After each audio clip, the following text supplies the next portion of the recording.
Hi, my name is Gal Ezra. I'm excited to be on the Online Prosperity Show. I'm an entrepreneur, but I'm on a mission to create 10,000 ethical millionaires. And the question is, will you be one of them? In this episode, we're talking about how do you establish yourself from zero in any environment? How do you remove blocks from money? What money really comes from? How to achieve success? And a lot more. I think you're going to love it.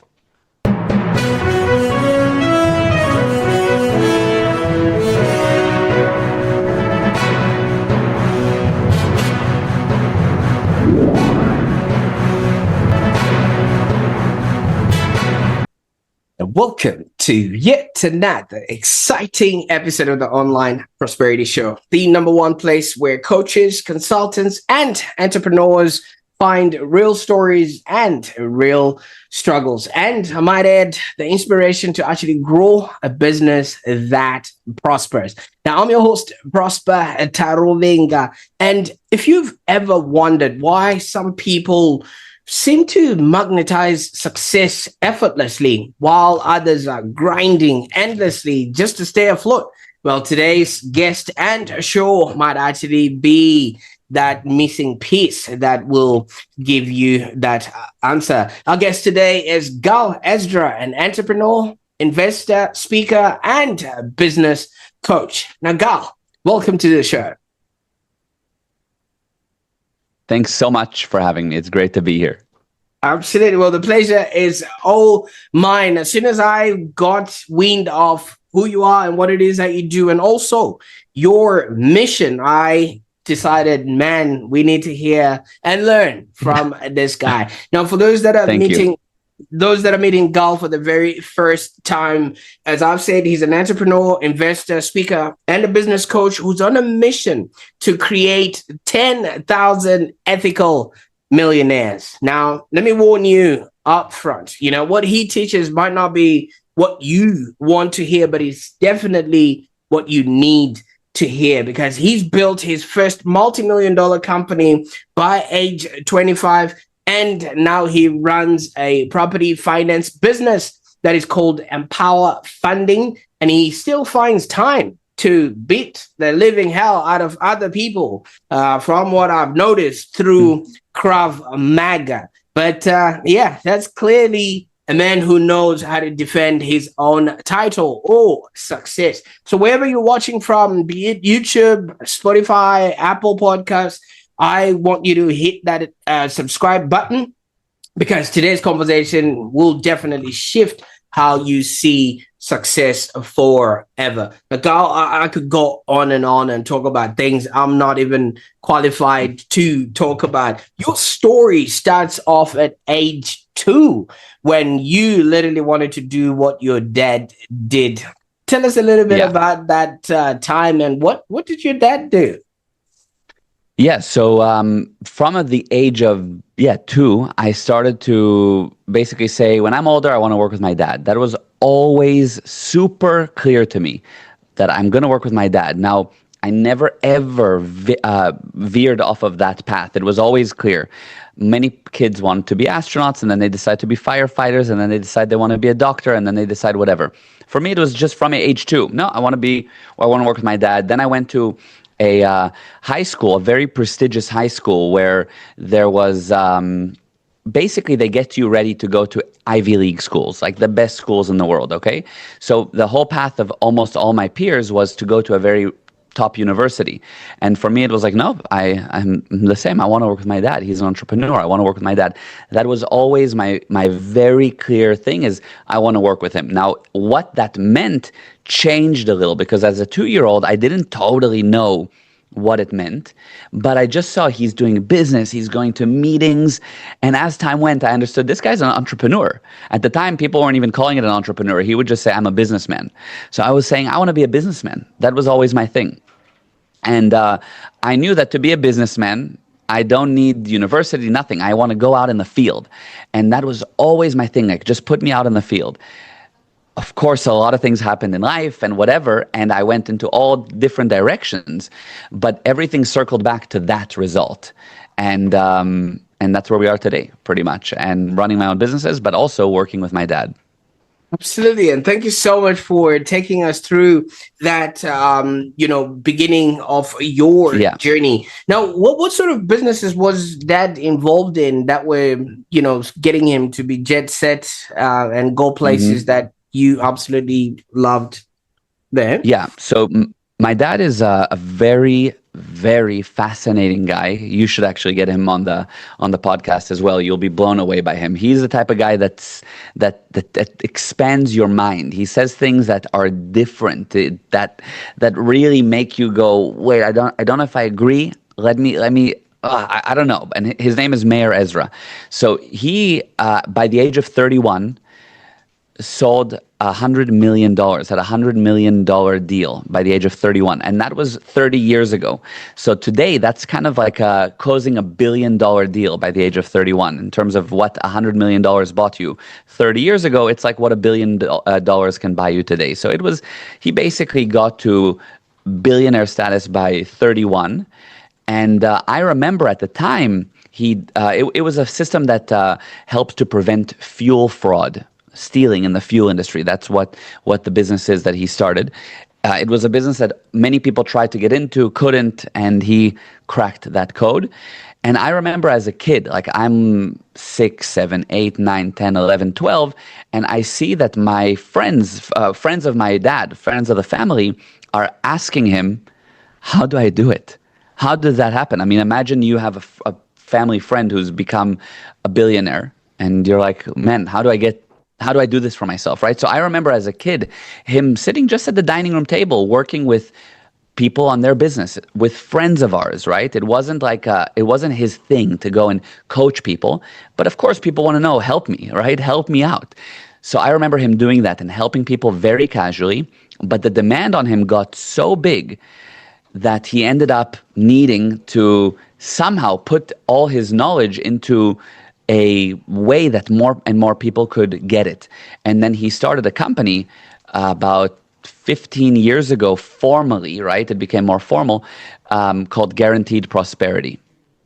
And his whole thing is, if you work with me, I guarantee your results. And if I don't bring you results once you've paid me, I don't just pay you back. I pay you back plus 10% for wasting your time. So if you pay me $100,000 for consulting and we didn't get the results that we defined that you would get, you'll get back $100,000 plus $10,000 in damages for wasting your time. That's the guarantee that he offered. And that was like, whoa, nobody's doing that. And over the last 10 years, I've been doing my own businesses and in the background helping him.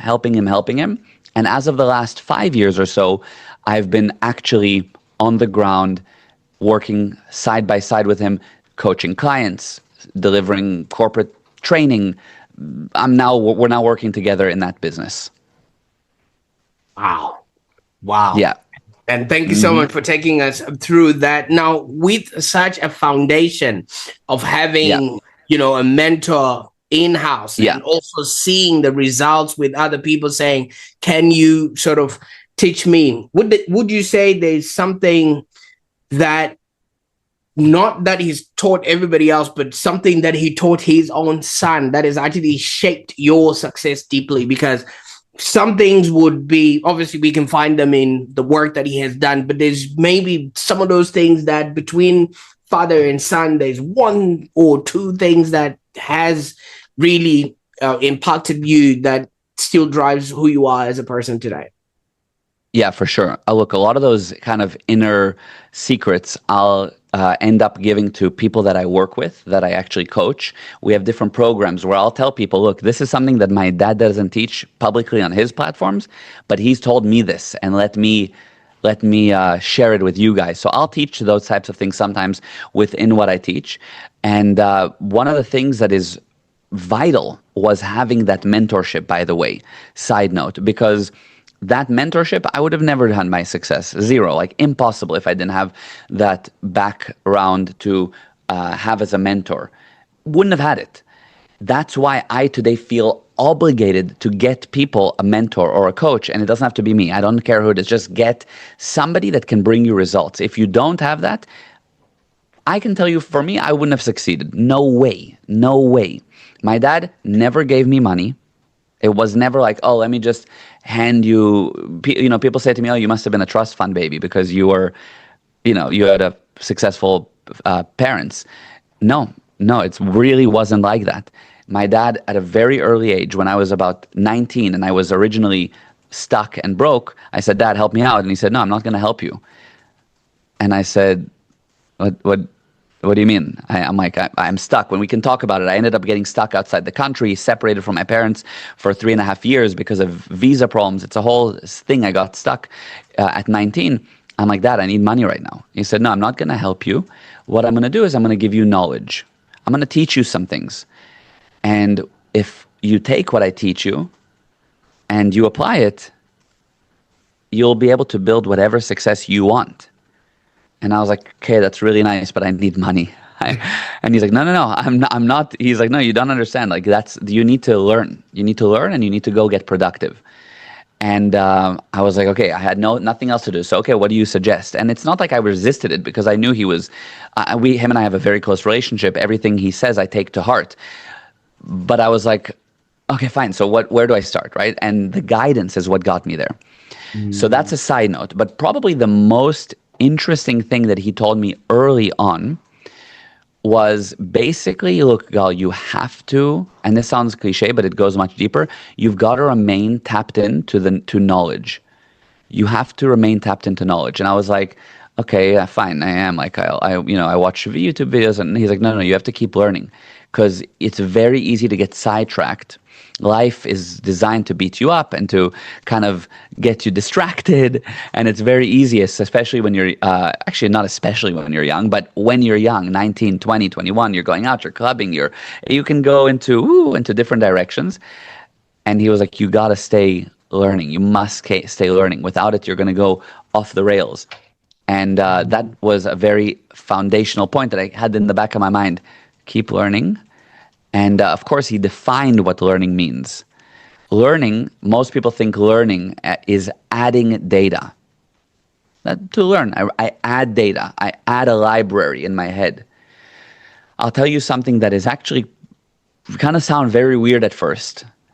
Learning is actually the process of removing data. Learning is the process of removing data. And what is data? Data is unevaluated information, okay? Or unevaluated pieces of communication that you receive. You didn't evaluate them yet, so it's just a sea of data. Many people have a lot of data. Things they've heard, they've watched hours of podcasts, read many books, and there's a lot and what actually ends up happening is something called data poisoning. Data poisoning is that you get so much data that you get poisoned from too much. It's like when you drink too much water. Somebody can drink too much water, it can kill them. Yeah. In the same way, you can have too much data and the data starts to conflict with each other. So one guy says the way to get rich is by getting into debt. The other guy says the way to get rich is never go into debt. One person says the way to sell is to ask a lot of questions. The other person says, listen, you need to don't ask so many questions. So you sit there and you go, I don't know what to do. I'm in doubt.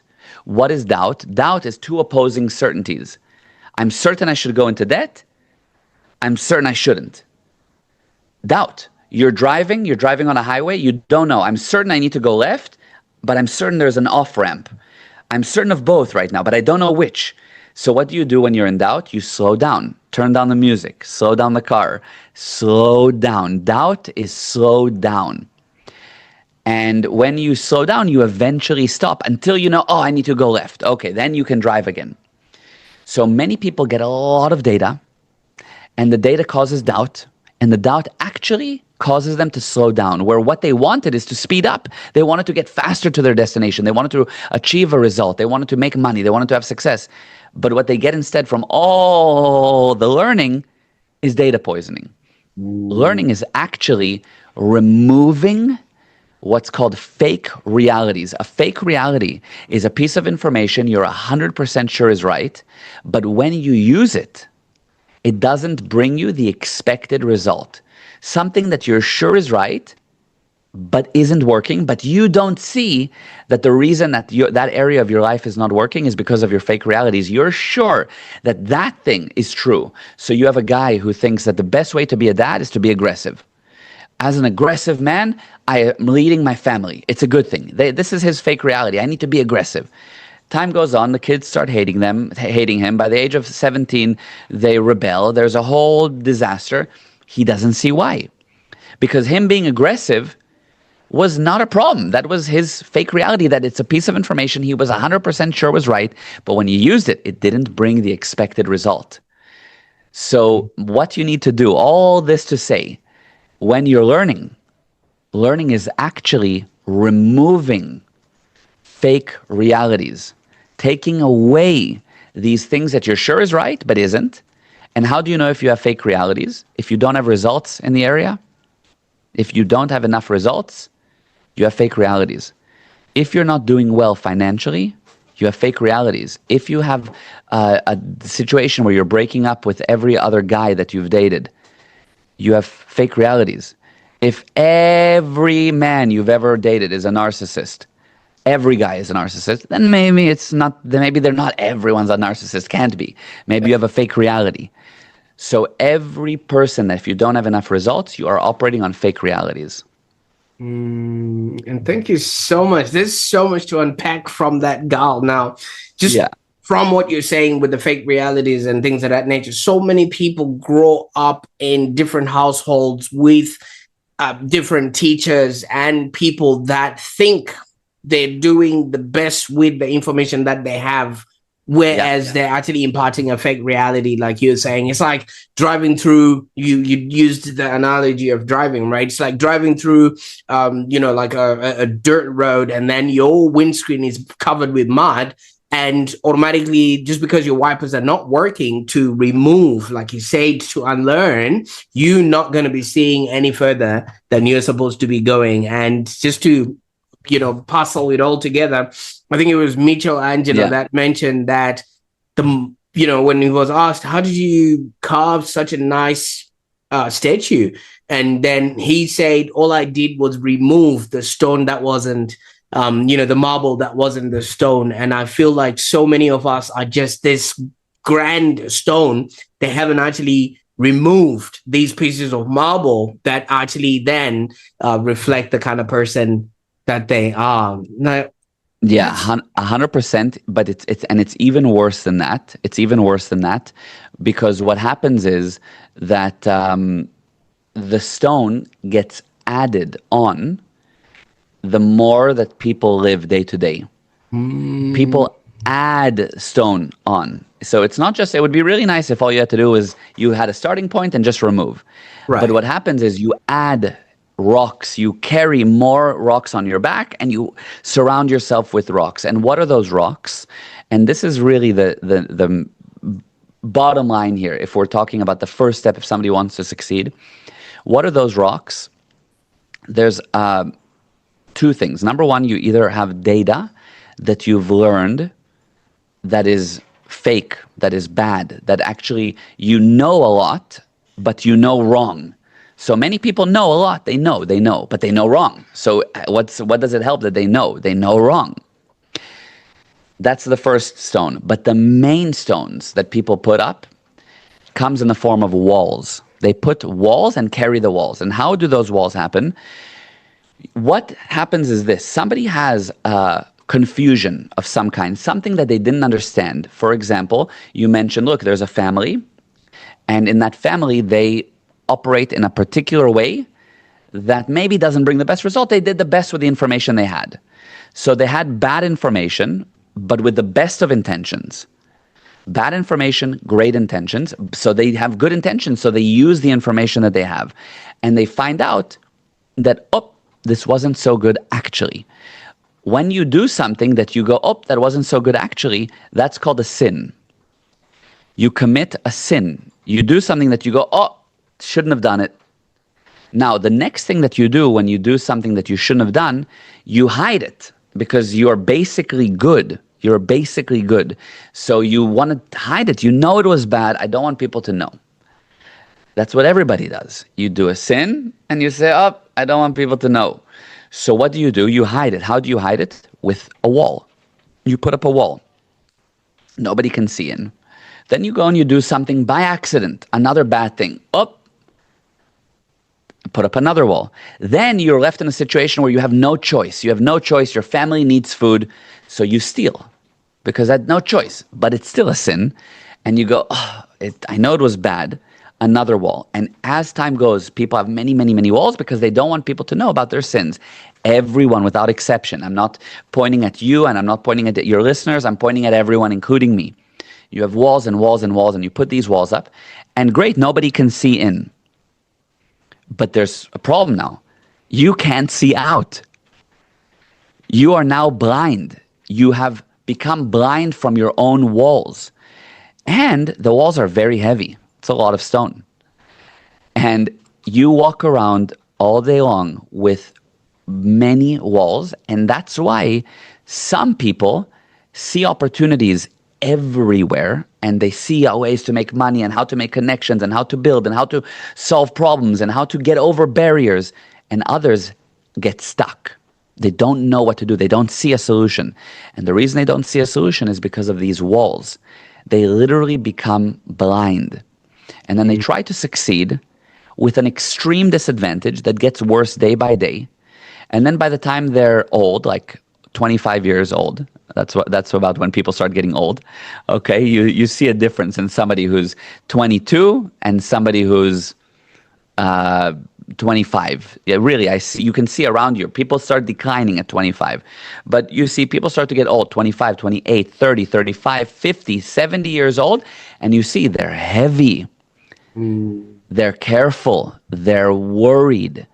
They don't see that there's any more hope. They have no more dreams.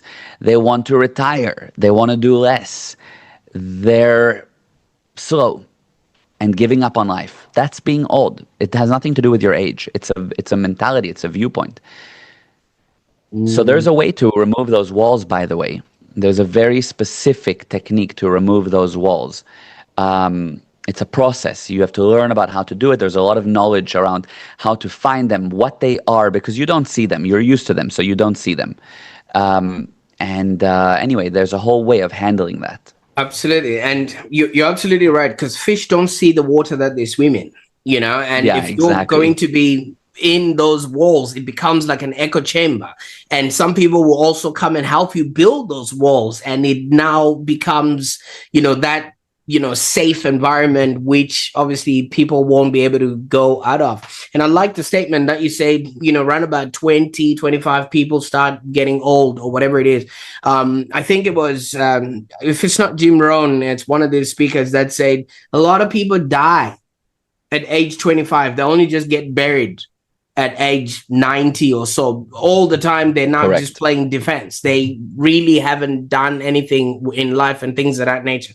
But Gal, somebody might tell you, okay, all right, I didn't grow up in a family where my dad would take me to a prep school for an Ivy League and then maybe go on travel in the world and stuff like that, because most entrepreneurs build out of struggle, but you've said that your journey sort of started off effortlessly. Now, do you think that ease came from preparation or actual purpose? Because some people would really argue and say, I still need to figure out the past, generational, everything. Whereas, if you start off on a clean slate, you've got more of a runway.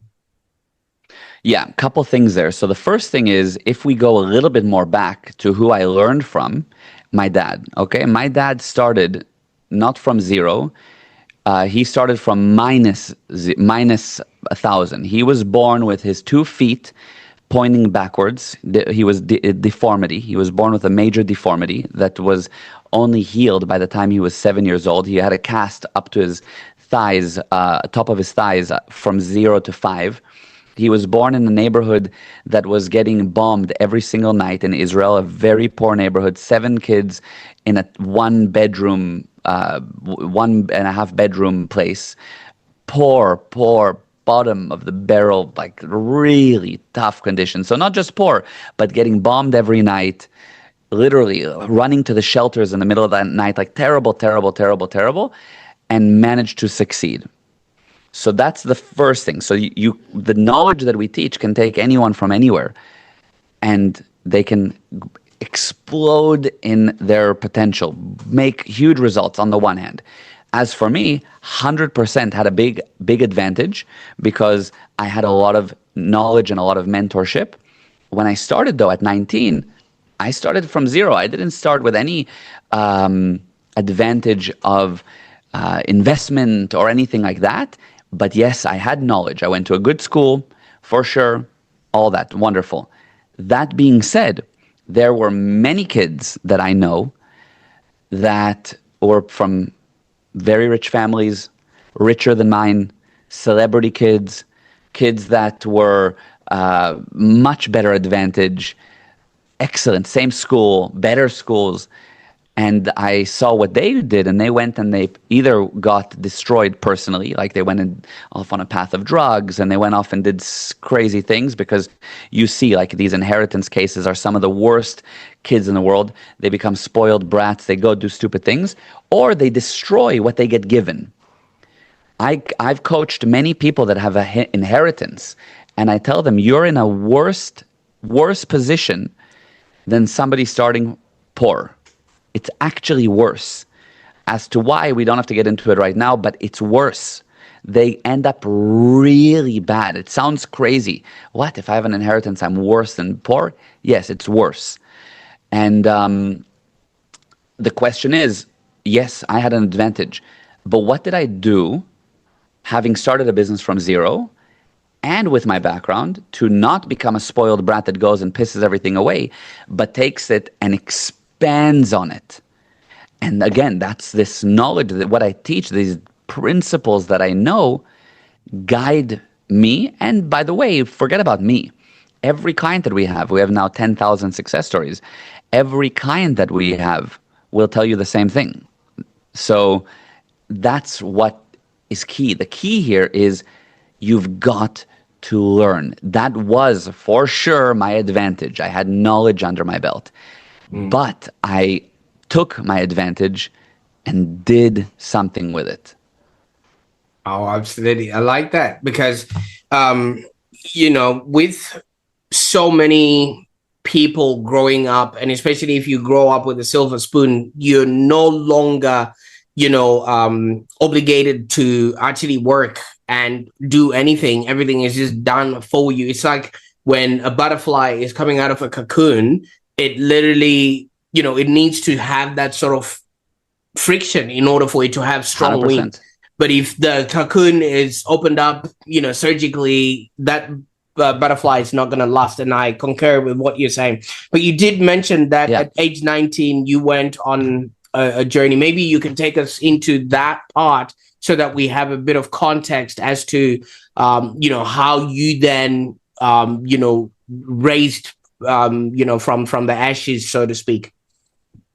Yeah, 100%. So first of all, you're super right that it takes a lot of hard work. Like, I have been working super hard probably since 21, okay? Like, harder than, I don't care. There's people that say, I was come from nothing, and because of that, I work harder than anybody else. And then you have other people that say that, I don't know, I will outwork almost anyone, and I don't have to, but I am always adding to my plate and working and working and working because I want to build. I want to build it myself.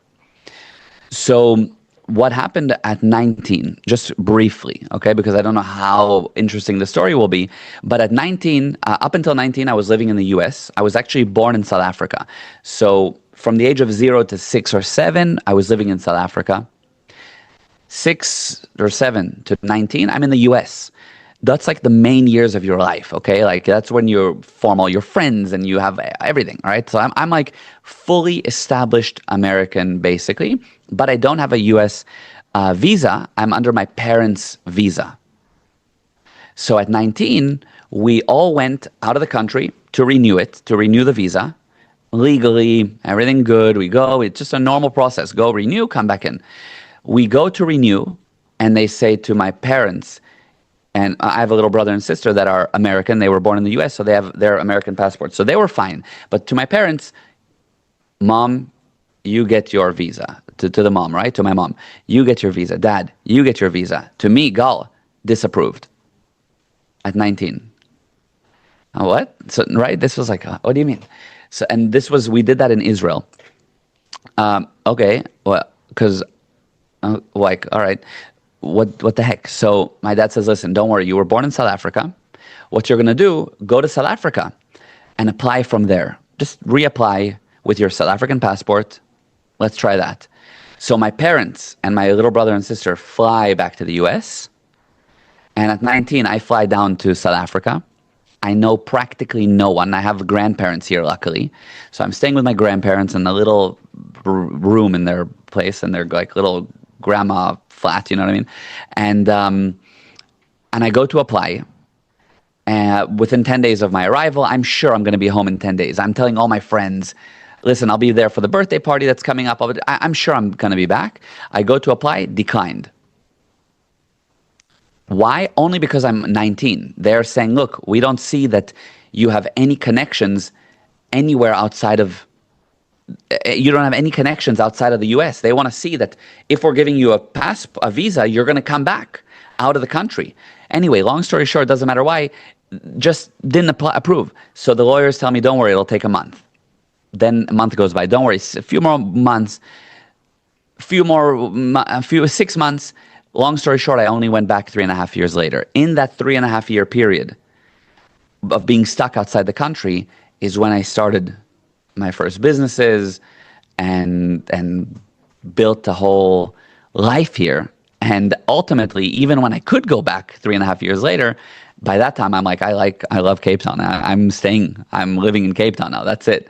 So I really established an entire life, and it started at 19. Congratulations. I mean, obviously, Yeah.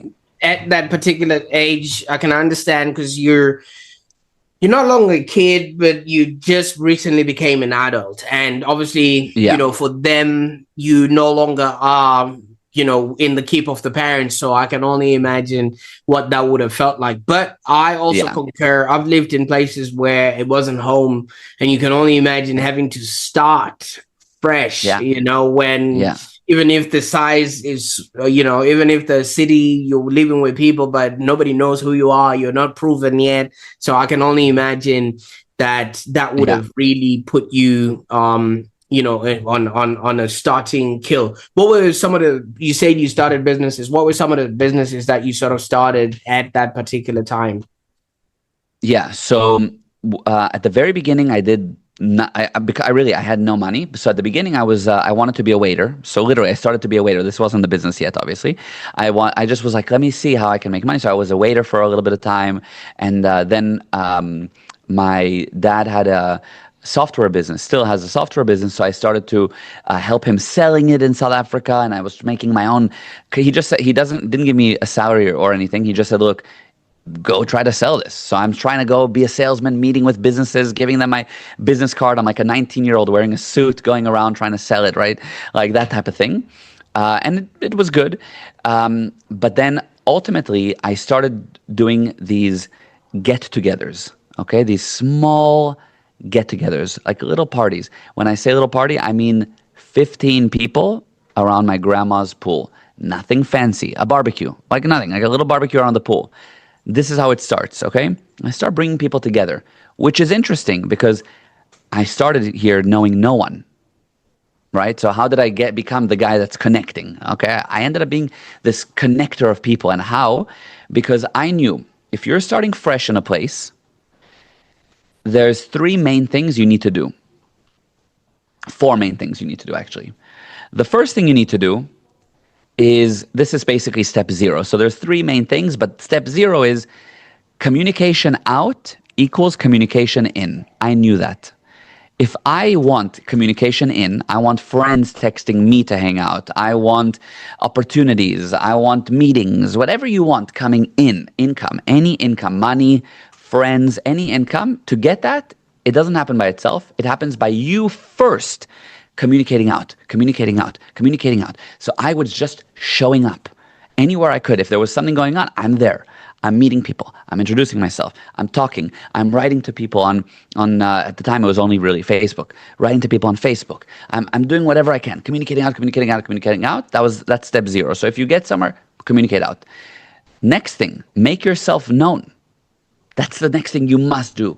Make yourself known. I had to tell people, this is me. This is my story. I'm here. I'm new. This is what I like. This is what I don't like. I gym. I make myself known. I'm Gal. I'm Gal. I'm Gal. People started to recognize me. In the coffee shop, it starts with your local coffee shop, but people start to know you, okay, around. You become a familiar face. And then you find out what's needed and what's wanted among this new group you're a part of. So you're starting fresh, right? So what do people need and want? Like what do they like doing around here? What's fun? And I found out what people need and what people want. And then you need to start doing it, presenting that, offering that. So I found out that what people want is they want to make friends, get together. Of course, this is what everybody wants. But I figured out, okay, I need to get people together. So I start getting people together. Small things. And from that, somehow, it grew to 40,000 people a year, music festival, food festivals, New Year's Eve festivals, massive, like a whole big thing. I got into running my own, starting everything, my own festivals, and that sort of was the first business. Absolutely, and congratulations. And I like those steps, because what that does is so many people chase success, but what you're talking about here is actually engineering it, because if you figure out what is missing amongst the people, or actually instigating the communication, because if you don't reach out, nobody's going to reach back. Why would they? They don't know you, they don't know what you can offer, and if you're not showing people what you can offer, then they obviously have got nothing to reciprocate with. And they say it's amazing that you said that, by the way, because I have a program that's called the Success Engineer Program. That's my mentorship program, and I know you don't even know that. So you're exactly right that it's engineering the success. There's a particular way to do it. No guesswork, specific steps with anything that will bring success. So you're spot on. Amazing. Absolutely. Well, now that you've just hinted on the success engineering program, maybe you can tell us a little bit about what that sort of entails. Is this these steps that you teach people, or? Look, that's what I just told you is a few steps for how do you, establish yourself in a new environment. Okay. That can be that's just one tiny thing. This is just the engineering for establishing yourself. Okay, if I'm new in the dating scene, let's say I'm new in the dating scene, I will do those steps to get into the dating scene. I'll find out what's needed and wanted, and I find out that all the girls here love heavy metal. Well, guess what? I'm going to become into heavy metal if I'm in the dating scene, and that's what people need and want in this community that I'm a part of. Whatever. If I'm in a different area and I'm trying to make new friends, and I find out that this general area that I'm hanging out, everybody loves cooking. Well, guess what? I'm going to start presenting cooking. I'm going to produce what's needed and wanted. I'm going to cook. I'm going to do potlucks. I'm going to get people together. If that's what people love. If I'm in a community of surfers and that's what they need and want, I'm not going to come and be a tech nerd trying to make friends with the surfing community, because you can do that for making friends, getting a date, or building your business. You're starting a new business, you do those steps, and it will get you from zero, total zero, you just came up with your name of your business, to actually making money, if you actually understand those steps. So that's just one thing. But the Success Engineer program will take any area that you want to have success in and give you the exact steps to follow to achieve it. So maybe you're already established and you want to grow. Maybe you are already established, but you have marketing problems. Maybe you're already established, but you have problems with your mindset. You have problems with your family. You have problems with your relationships. You have problems with sales. The Success Engineer program, the first thing I do is a series of tests. Like, I'm not guessing. I'm not just telling you what you need because I feel like it. We do a series of very specific tests, thorough testing. I'm not talking about answer 5 questions and I'll tell you what animal you are, like a lot of these online tests. Like, oh, what color are you? You're blue, because I'm not talking about that kind of namby-pamby kind of stuff. Thorough test. It takes about 3 hours, a lot of questionnaires, data about the business, data about you, lots of data, and I graph it and I show you on graphs your situation, and more importantly, where your weaknesses are that are stopping you from achieving that success. That's where I start. That's step zero of anybody that starts with a success engineering program. We are mathematical about it, like scientific. It's engineering. Once we know what you do, we build you a program to start learning with things that you can immediately apply to immediately bring about results. And we measure the results. We check that it's actually getting you results. And if not, then either we adjust it, or you need to know that what I'm teaching is nonsense, because I'm looking for results, period. And that's what we're after. And the Success Engineering Program does that. You basically get access on what we've done is we've taken lots of programs that we've created. We have no programs that we bring in. They're all programs that we've created, programs on sales, marketing, mindset, family, many different things. We have a family academy, for example, that's been delivered to over 1 million people now, where we help people that are going through divorce, where we help parents that have problems with their children, where we have couples that can't make it due to whatever reasons. We help people, we help families. But we take all these different programs, and based on what you need, programs that usually cost thousands of dollars, you can start and get all of them, plus weekly coaching and all kinds of stuff, for $297 a month. We make it really, really, really, really, really affordable. Like other people in the industry charge like 5 times that for what we give. But we just want to give you a way to begin, a way to learn. And that's the Success Engineering Program in a nutshell. I'm giving you like tip of the iceberg. Oh, absolutely. And what I like about that is it's holistic. You're talking family, you're talking, maybe nutrition and everything else, because how you show up in the world really affects all these other things. So if a table has 4 legs and one of them is a little bit shorter, it becomes wobbly. So if you're not really strong in your health side of things, then obviously it's going to affect the wealth, the relationships, and everything else that sort of comes along with it. But a lot of people that I sort of end up working with, or the people that would be watching this right now, they want to be successful, but without losing themselves in the process. Now, what role because with what you're talking about, there's a lot of mindset. It sounds like there's a lot of spirituality there and things that are of that nature. What is your version of success? Success means simply the sum of all validated improvements. The sum adding up, validated, saying well done to yourself, patting yourself on the back. And an improvement is something that got a bit better. And success is simply the sum adding up all the little improvements that you validate, that you say that was an improvement. All people, all the time, everybody that I work with is very used to finding what's wrong around them, what didn't improve. They look in their mirror and they find problems with their face. They look at their business and they find problems with their business. Oh, I'm not doing enough. I'm not selling enough. This was not good. I'm not reaching my goals, blah, blah, blah, blah, blah. They look at their relationships. They find problems. They look at their day and they find problems. And all you're doing is putting attention on the problem. And the law is that what you put your attention on grows. What I'm saying is if you want success, just try. And people say, it's too simple. Success is much more than that. No, success is money and blah, blah, blah. No, success is the sum of all validated improvements. And when you start to validate and validate and validate your improvements, you'll find that what that looks like in the real world is every part of life does well.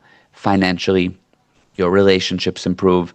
Your relationships with your children improve. The groups you're a part of improves. Your body improves. Everything improves. Everything gets better and better. But people need to start to validate what's improving. And there's a lot to learn. They need to understand the principles of business, the principles of relationships, the principles of how to sell, how to market, how to build a business, how to live life. What is life? What is spirituality you mentioned? What is mindset? People use the word mindset. What does it mean? What does that mean? These are things that people need to learn. That's what we teach.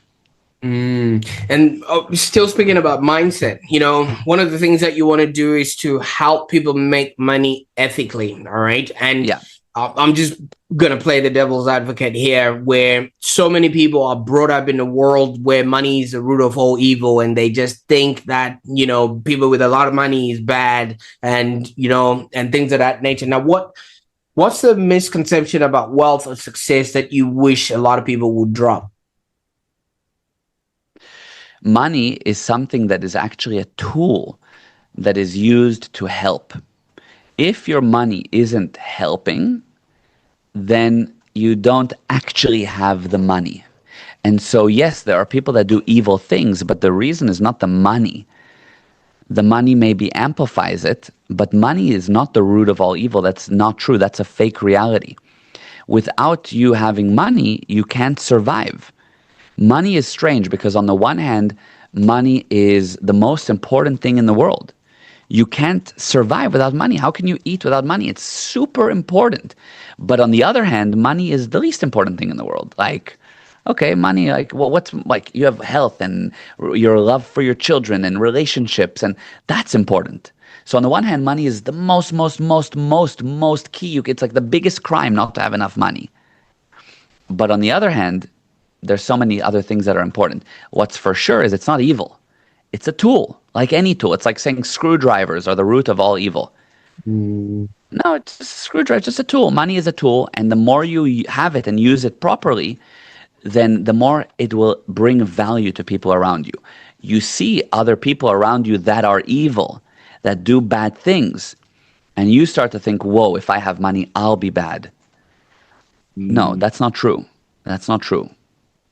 It's just simply not true. That's not how it works. Not if you know how to do it ethically, of course. I like that.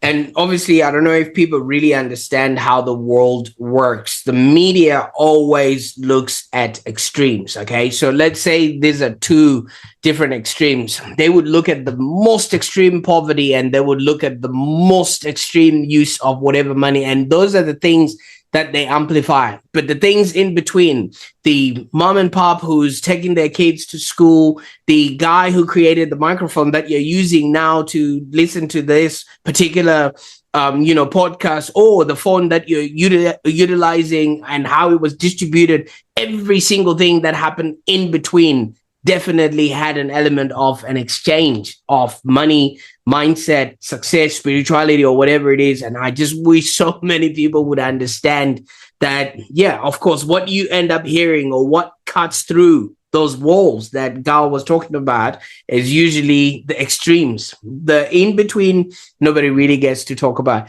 Now, you're on a mission to create 1,000 of these ethical 10,000. First of all, 10,000, sorry, 10,000 ethical millionaires. I'm Zimbabwean, inflation is already eaten into into that. Now, if you could maybe let us know where people can go to on the internet, maybe to find you, learn more a little bit about what it is that you do, and how maybe they can put their hand up to be one of those 10,000 ethical millionaires. Yeah, 100%. So what you do is you can follow me. First of all, Gal Ezra, Galazera, on any platform, Instagram, TikTok. Every day I post value, every day. So sometimes you'll see, of course, content about my life and what I'm doing and things with my family and my personal stuff. But you'll also see real good content about how to build and how to market and all kinds of things. Or you can go to our website, G Prosperity. G stands for guaranteed. So G Prosperity, guaranteed prosperity, gprosperity.com. And if you go just to the homepage, land on the homepage, and you'll see there options for a free program on certain subjects. You'll see, health, sales, marketing, many different subjects, and you can pick which one you need the most help with right now. And you can pick many, of course, but start with one. Say, this is the main thing for me. For me, it's sales right now. Good, click sales. You put in your name and email. That's what you give us. And what we give you is something worth literally thousands of dollars that you just get there as a free learning. You can start there totally free. And that's what I recommend that your listeners do as the starting point. And if you want other help, we can potentially, it depends, but we can arrange free coaching potentially with me or with one of our coaches. Just DM me and I can arrange that for you. Another free coaching session. Just reach out. Tell me that you came through Prosper and we'll help you prosper. Fantastic. Definitely. I'll be putting all those show notes in, all those links in the show notes so that people can actually get started on their journey, because so many people are struggling. And like you said, some people are not really engineering that sort of success, and they're ending up adding more, more rocks, like you were saying, instead of actually taking out and things of that nature. But Gal, now that you've brought us into your world, you've shown us what is possible and you can guarantee a bit of prosperity on our end. What are you working on now that we can also be excited about and be on the lookout for, that you're probably going to bring about in the coming days, years, months or so?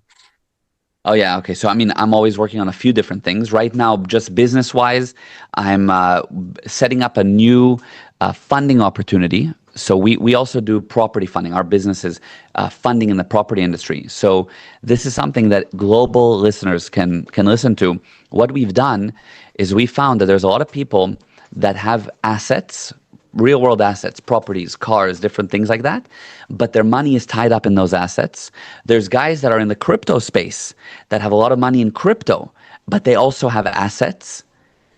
And what we're doing is we're saying, I don't care where you are in the world, if you want to unlock money against your assets, I will help you with that. So this is a new funding opportunity that we're doing. Number one, that's on the one hand. So all kinds of ways that we're doing asset-backed lending. So if anybody is listening and wants to talk, reach out to me. We can structure a creative deal almost for everyone. That's on the one hand. In terms of guaranteed prosperity, what we are expanding like crazy. So we have a podcast. You can go on our YouTube and see our podcast. We post amazing. Every week is a new, very mind-bending episode. We talk about ADHD, betrayal, imposter syndrome, marketing, how to get investment, all kinds of wild subjects. And we're helping people every day with guaranteed prosperity. And I'm working on a lot of stuff. New hotel with a spa. We're busy. We're in action. But the main thing I like to do is to help other people. Really, it's like I am an entrepreneur at heart, so I'm always building stuff. But sometimes I have to be like, hey, stop it! No more building businesses. It's really like I have so many great ideas, but really the focus, as much as possible, is on how can we help more people. This mission of creating 10,000 ethical millionaires, honestly, is my number one passion. Oh, absolutely. And you know what they say, help enough people get what you want, and you too will get that which you want and more. Now, Gal, I can't thank you enough for the time that we spent on the call today. I mean, your life story and your experience, just really brings about a really fresh perspective, and a very good way to view success and how to actually engineer it and not just wait for it to fall on your lap. So thank you so much for that. Correct. Thank you. It's really a pleasure. It was really great. You're an amazing interviewer, and I appreciate you having me on. Absolutely. For those that are watching, wow, help me thank Gal once again. This was raw, insightful, and I think it's something that not a lot of entrepreneurs get to hear often because of the walls that we have placed ourselves in and the blinkers that we're only just seeing what's in front of us while we're all acting on false data.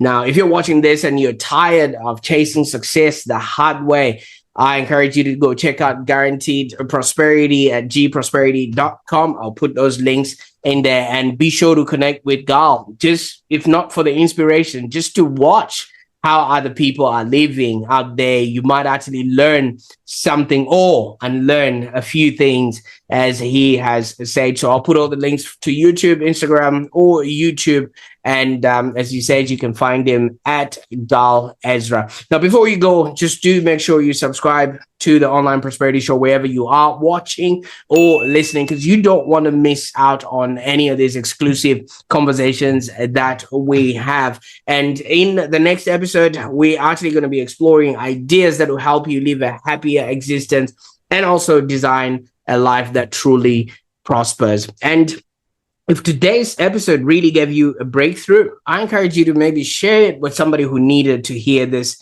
message. You might actually, spark their turning point, because as Gal reminds us, success is not luck. It is actually engineered. I can't wait to see what you're going to do with this information. Bye for now.